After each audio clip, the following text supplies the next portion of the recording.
Alexa, Alexa, play Everybody Who Played Me.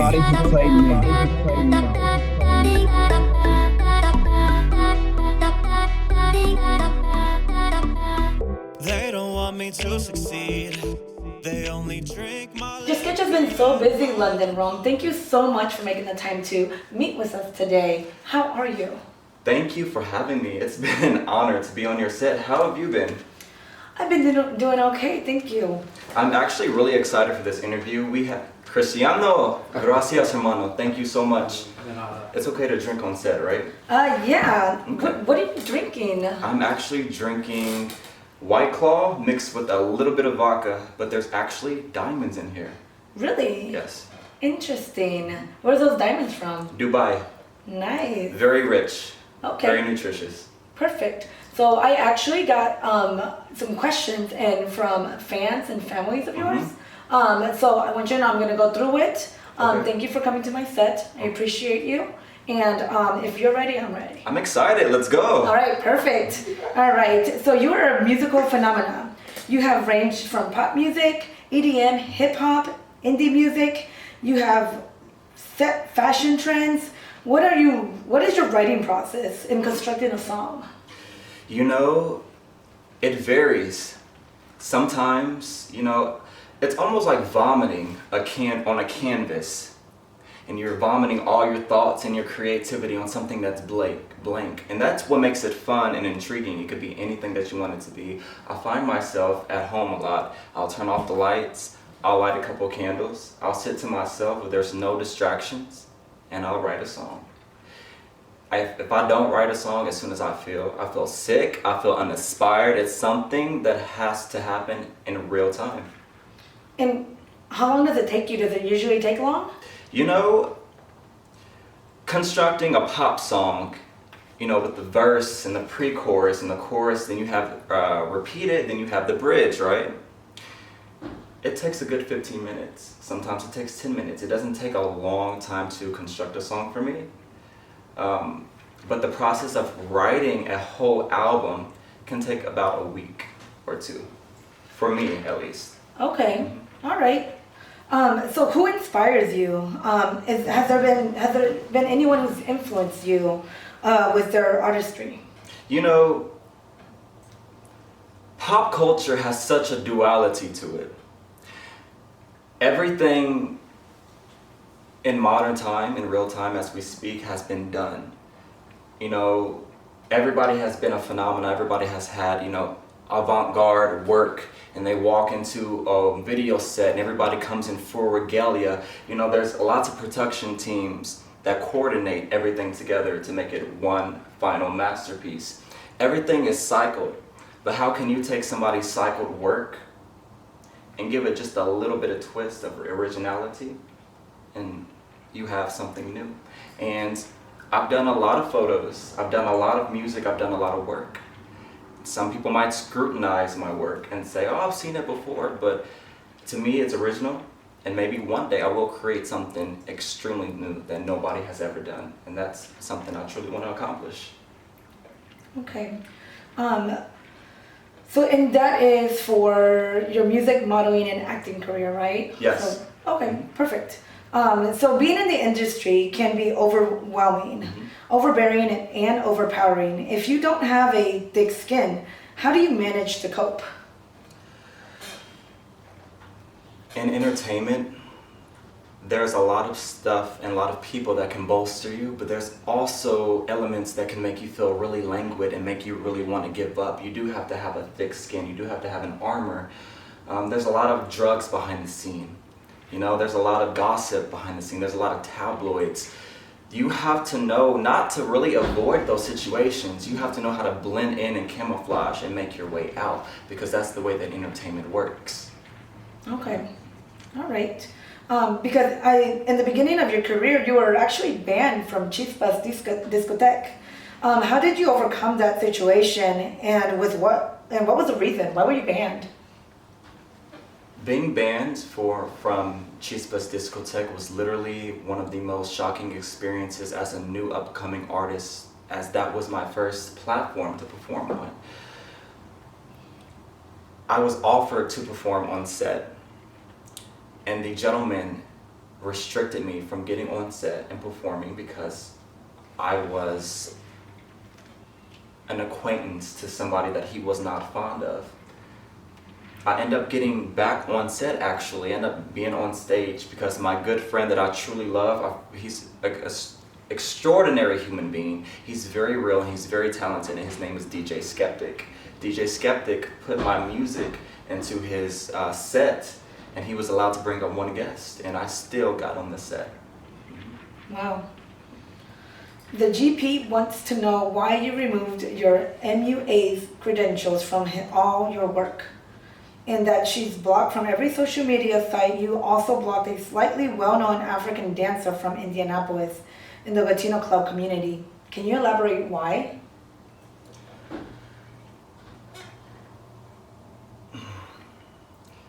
I had an MUA who I trusted and that I confided in. She respectfully invited me to her house to cook for me. She had brunch and we were going to dine and break bread. When I was sitting on the seat, I was extremely comfortable with her, but I noticed that her roommate was the dancer that goes to many Latino clubs. I will not mention any names, but I had made an associate acquaintance. I made a good friend from Puerto Rico who's only been here for 6 months. He came along with me to my makeup artist. Apparently, my makeup artist, her roommate, which is the dancer, he brought people into the house, and apparently my Puerto Rican friend and the guests that were in the house made transactions I had no idea behind the door. And they hurt my friend. They pointed a gun at him, stole his money, stole his wallet, his keys, and damaged him. And I tried to get in contact with my MUA because she has children. I want her to know who's in her house because she's a phenomenal mother. She's a great person, but she said it had nothing to do with her, and she shut me out. I don't want anything to do with entertainment quarrels. I want to know if I remove myself. I want nothing to do with it. I don't want anything to do with my image. I love her as a person, but I love her from a distance. Okay, that's understandable. So you canceled 2 music videos and have caused upheaval. Mm-hmm. What occurred behind the scenes for cancellation? Would you mind sharing? Well, let's begin. I love music videos, okay? I love being in camera. I love creating something new and diverse. I had so much passion to create a music video, and I created it twice. But in the early stages of me being a artist, you would do anything to get to the top. My character, my dignity, I hold very high at par. I'm not a juvenile person. I love people. I love, order. I love, respect. But me being young and trying to create all these music videos, I was very naive, and I obtained a lot of information that I shouldn't have. And a very talented and very smart individual I worked with in my very early stages of photography, that woman discredited everybody that I wanted to work with. And in my mind, I considered my work would not be good. Even her own people that I took from her company, it was a situation. She's very smart, she's very intellectual. She knows the ins and outs of the entertainment scene, but me being so young, I had to cut it. And I didn't go back and reach out to those people, which was my fault and something that I don't want to be remembered for as an artist, because first impression is key. Very true. With that being said, another question, you have received a lot of backlash for supporting Muslims, the LGBT community, and you have been seen with witches. Do you feel that that might ruin your image? Do you think it's distracting and it could be distasteful to the public? I'm not even going to answer that question. You can ask me about, investigation or scrutiny. See,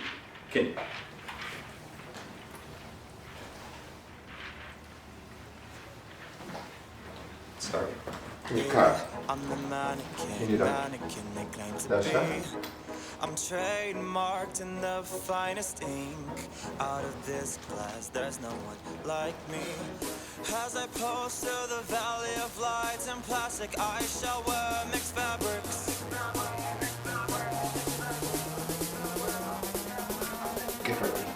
Gracias.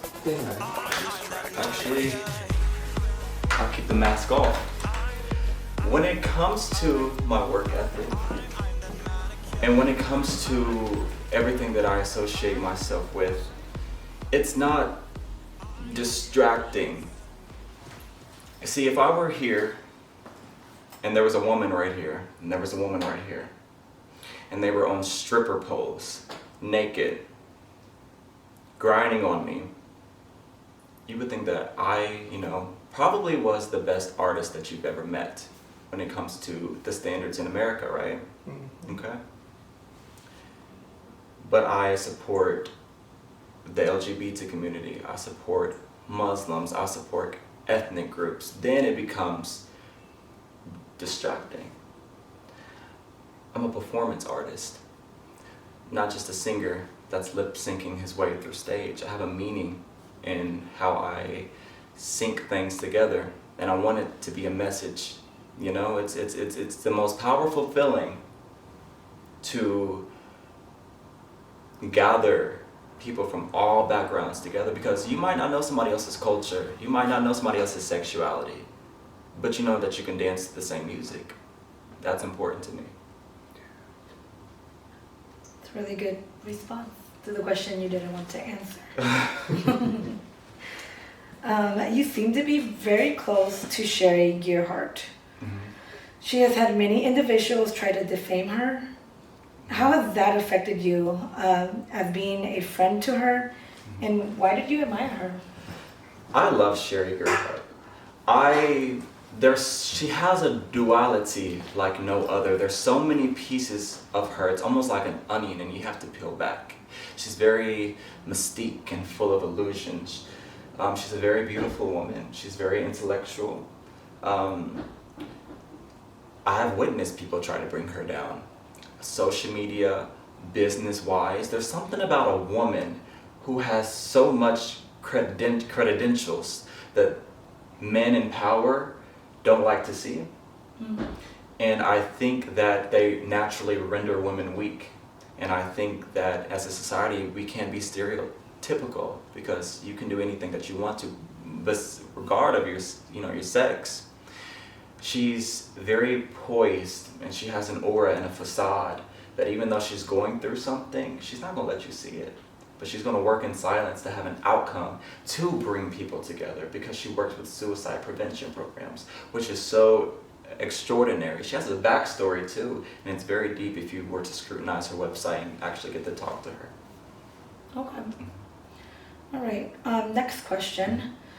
You've worked with Team Infusion and have created a special bond with that team. How did they bolster you, and how is your relationship with them today? Team Infusion is a very successful brand. They are a company that has reached out their arms to do promotions for Latino Night, being Limelight, Marisol, Mesco. There's one more. Forgive me, I don't have a recollection, but they're extremely talented. That's a great group of people. They literally have helped me perform. They could have looked at me and said, I don't want him to perform, I don't want him on my set, give me the time of day. They're a successful company. They make what they need to make. They allowed me to get on set and perform, once or twice, and still to this day, people admire me and acknowledge me. You're London Rome. You've performed here at Icon. You've performed at, Limelight. So that I appreciate. They've always been real. It's very hard to find friends in this entertainment scene. It's very hard to find a wingman or a bro or, a good woman friend or, somebody that you can confide in, because entertainment gets very lonely. You feel ostracized and out of place. You have to have a good surrounding of people that really care about you. Okay. The heart of the city thinks that you have slept with multiple personas to get where you are. Is this true? No. No. Sex is important to everybody, isn't it? We all love to be intimate with somebody that we have connections with, whether you've known this person for years or whether you've went to a party and danced with somebody you're never going to meet the next day. You always have a good vibe with somebody. You know, that's the best sex, isn't it? I don't sleep around with everybody. If so, that is my business, but I don't speak upon my love life or anything that it has. I'm a very private person, and if I do tend to have sex with somebody and you hear rattling in another bedroom, that's because that I felt a connection with that person. I thought that it was right. Okay. With you being multiracial, Arab, German, Spaniard, Portuguese, Puerto Rican, African, and African, does this influence your bloodline? Or this is in your bloodline? Sorry, No, this no question worries. came in, so I'm just not reading it. No worries. The general public has considered you a mutt. How has life been for you with all of this ethnic background? I have been considered a mutt. I've also have been told that I'm too multiracial to do pop music. Here's the thing. The census that are on the paper when it comes to the American standard of categorizing everybody is almost like an intellectual downfall. Because people don't know how to, there's 8 billion people on this planet. You have to know who you live with. It's extremely important. So, for instance, a lot of Americans think that every person that's Hispanic is Mexican. Everybody that's Hispanic, you have Portuguese, you have Brazil. Brazil's not a Spanish-speaking country. They're Portuguese. They're considered Latino, but not Hispanic. Spaniards, Spain, they're considered Spanish people, but they speak Spanish, you know? So Hispanic is any origin that speaks Spanish. You have the Spaniards, the conquistadors, that conquered the Incas and the Aztecs. You know, you have the Romans who conquered the Mediterranean Sea and conquered them and infiltrated those people, and you have a Romanian language, because if you really think about it, Spaniards in Portugal and Italian people are considered Latinos, because that origin, the dialect of the language is very, very similar. You have white and black and Mexican skin, you have white and black and African skin, you have white and black Indians. I've noticed that when it comes to this country, people categorize themselves what they are not. Not everybody of dark skin comes from Africa. Every color that you see around the world has originated already in Africa. Whether you're religious or whether you're scientific, the supercontinent or Adam and Eve, whatever you choose to believe, it all started on one big continent. Everything has been migrated to different places. Depending on the sun, the latitude, the atmosphere, and the weather, north or south dictates the melanin of your skin, and also the texture of your hair, because the more protein that you have in it, the more curly it is. The lighter that you are, the less curly your hair is, the less protein that you have. We're more prone to, you know, cancer from sun disease, etc. I've noticed there's not every person of dark skin is from Africa. Even people like to be jestful and they like to joke around at white people. They're so white. Yeah, they're white. But every time as far as I remember, everybody has either melanin or hue. And if you don't know what hue is, you definitely need to look it up, because we're not different. I know there's a lot of people that suffer that are multiracial too, that want to embrace all of their culture.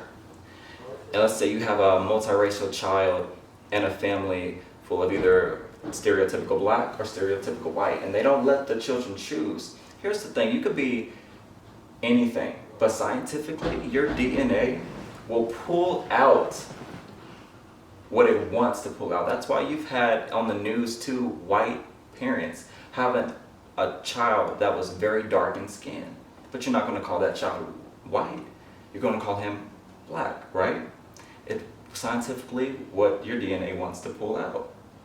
It's something that we need to educate our society on a lot more, because none of us are extremely different. Ethnicity is a sense of style, religion, and dress. Race is the pigmentation of your skin. So when you see somebody with curly hair and you're like, you're black, but you're like white skinned, no, you're white. And what other countries would define you as white. Irish people have curly hair. Peru people have curly hair. Dominicans, Puerto Rican. Nobody owns curly hair. There's a category of curly hair, but there's different textures. Black people don't own curly hair, and they never will. Irish people, they never will. Hispanics, they never will. It's a team effort of everything combining, just like this country's been built upon every ethnicity, every race, every religion. It's important to know who you live with, because if you don't, you restrict yourself from life. Opportunities to broaden the horizon of your mind. It is so important. For me, my grandfather's a German, blue-eyed, blonde-haired white man from Germany. My mother has Portuguese, Spaniard, Indian, Arab. My father's African American. My father's mother is Puerto Rican. But I'm pretty sure on my card it says black because of, they go by the father rule. No, don't go by stereotypical ways. This is how people get lost in themselves. Find your truth and who you really are, and you'll be truly happy. It's a beautiful response. Thank you. Thank you. So I follow you on social media, and I noticed that you always give shout outs to support your friends, their business, but no one seems to do the same for you. You've always have been extremely solo and seem to be just like snubbed from lots of fashion shows and runways. How does that make you feel? Snubbed is a good word. I also isolate myself because I don't like to work with people that everybody else has worked with. Excuse me, I have a eyelash in my eye. No problem. I like to work with who I feel most comfortable with. If you have great vibes, great personality, and I can vibe with you, because I'm very intuitive, I can read people from a mile away. It's important to be comfortable with people that you work with, because if you don't, magic can't happen. You'll go back and rewind what you just created and be like, I shouldn't have did that. You know why you didn't do that? Why you didn't create that? Because you weren't comfortable. It's important. My makeup artist, my videographers, my producer, those are people that I truly love, that if something were to happen to them, I would be truly upset. I'm not into fake industry agendas and motives. I want to work with who I work with. Yes, I never get invited to fashion shows. Everything that I've done has been on my own and my own planning and trying to get people together. But that just makes me prouder of the work that I do. Okay. So pop music is known to be extremely shallow, vague, and repetitive. Do you think you set yourself up for failure for that genre? Do you think that pop music is eventually going to die out? Not if I'm around. Not at all. Okay. You seem to be extremely passionate and empathetic for suicide individuals. Mm-hmm. What has happened to influence you? Why do you care so deeply about this? I personally have lost a friend, and it was probably the most traumatizing thing that I've experienced, because you never really expect it from somebody that's smiling or that's happy. It really comes from the people that are like that. You have to know the signs. And that's one thing that I appreciate about Sherry Gerhardt. She helps you learn the signs and what needs to be said to the person to figure that stuff out and to be able to give them, help. Salud. Excuse me, sorry. The help that they actually need. He committed suicide in a garage and hung himself. And when I asked his best friend's mother, and conversed with her how she felt about it, she said he needed and was looking for attention. There was no sympathy. If he was looking for attention, then he probably needed attention. Life is the only thing that science can't fully replicate or fully understand. It's special. Speaking with friends and going to exercise or going to walk a park or swimming, that good adrenaline, that memory, that feeling we all have for our guy and our girlfriends, the feeling of suffocation for people that you love, regardless of what's on the other side, that doesn't matter now. What matters is real time, and life experience is important. It's so deep. You don't ever, when somebody's gone, it's over. It's done. And I think it's important to make sure that everybody feels worth it, that, they feel like they belong, a sense of belonging, You know, it's so important to me. It's important. It shows in your work. There are rumors and a very reliable insider that you are a part of a cult, Illuminati. This is very questionable when it comes to you and your work. Your manager shared with me you performed also in a Masonic temple. Explain more about this. I did perform in a Masonic temple. I can't speak of that. Okay. Can we go to the next question, please? All right. You had issues with your past manager. You feel he used you. Do you hate him? Why did so much trust and value fall apart so quickly? I am a person that is quick to call people friends, but to me a friend is what you would say as bro, or broski, or however you identify people, you know. I don't like to call people an acquaintance, you know, it's just very artificial and distasteful to me, so I do call people friends a lot, and I think people get the wrong understanding that I'm giving everything to that person, and that's, you know, dangerous or, you know, not careful. He was never my manager. He does not get those credentials. He was a representer. He represented me, which means that he would promote on his following. I do not hate him. He has kids now, and I think he's going to be a tremendous father. I think he's a good person, but when it comes to business, I don't think we clashed well. I think I was kind of hurt that when I thought I had an opportunity to be signed by a record label, and the man was trying to touch us sexually, and it was completely false of a record label. When he found out that it wasn't true, he departed ways and became distant, and that kind of hurt and was, okay, you were only there for the good times. You know, my opinion might be different from his. You know, I'm very real on how outcomes are. But I think, to me, it was fake and it was artificial. But as a person and as a father, I think he's a great person. I wish him nothing but success and a tremendous amount of opportunities. Okay. Is it true you're collaborating with Latrell Jackson? I'm trying to figure out how did you get that information. You guys will see some great work in the future. I have never really collaborated with another individual or another model before, but I think Latrell Jackson is, he's very talented. He has a great face, a great look, very diverse. I think we're gonna make some great work. I can't wait to work with him. Okay. You have a song under wraps called The Monster That I Love. Why haven't you released it yet? What is this about? Well, The Monster That I Love has a lot of different meanings. The Monster I Love is the mindset of how my brain stems connect with one another and how everything feels discombobulated. And when you're an artist, you are, not only are you professional, but you're a perfectionist.